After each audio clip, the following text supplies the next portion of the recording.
Say when you're comparing what do women notice when they look in the mirror versus what do men notice when they look in the mirror, it's really interesting. So we did a study years ago, and this was a global study. We asked women around the world, when you look in the mirror, what's the first feature on your face that you notice? What's the first thing you notice when you look in the mirror?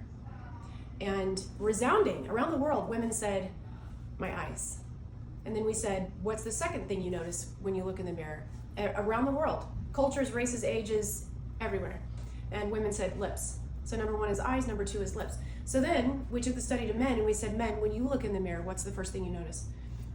Globally, the answer is spots. I notice a spot on my face because women are looking at their eyes to determine how they feel. If your eyes look tired, you feel tired. If your eyes look sad, you feel sad. If your eyes look refreshed and open and lifted, then you feel better. Even if you are tired, you feel better. And for men, a man's primary concern is safety. And so he wants to know if this is something he should be concerned about when he looks in the mirror.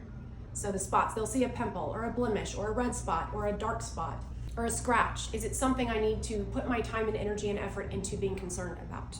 So I thought this was really cool. So then I examined another study.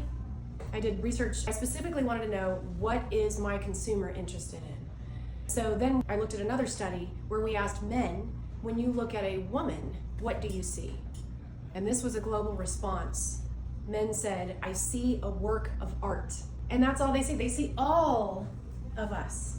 And they see a work of art everywhere. They don't notice the dimples and the pimples and the wrinkle and this and that. So cool. I had a man who was in his 30s, very accomplished, successful. He was a pilot. He'd been in the military.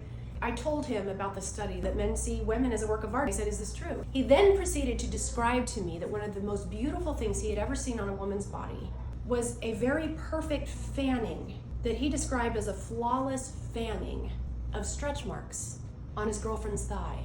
And here we are all freaking out about this. And he said it was one of the most beautiful things I'd ever seen. Her beautiful stretch marks just fanned out flawlessly on her thigh. And that to him was beautiful. So I love that we have those differences. What men really care about is my confidence and my ability to perform a treatment or service so that they will find what they paid for to be worth it. It's the worth it factor for a man. That's what has him come in. But they do come back and they tell me that the people in their lives have complimented them. They say, oh yeah, you look good, buddy. And that's a big compliment to them, and that's the biggest compliment of all to me.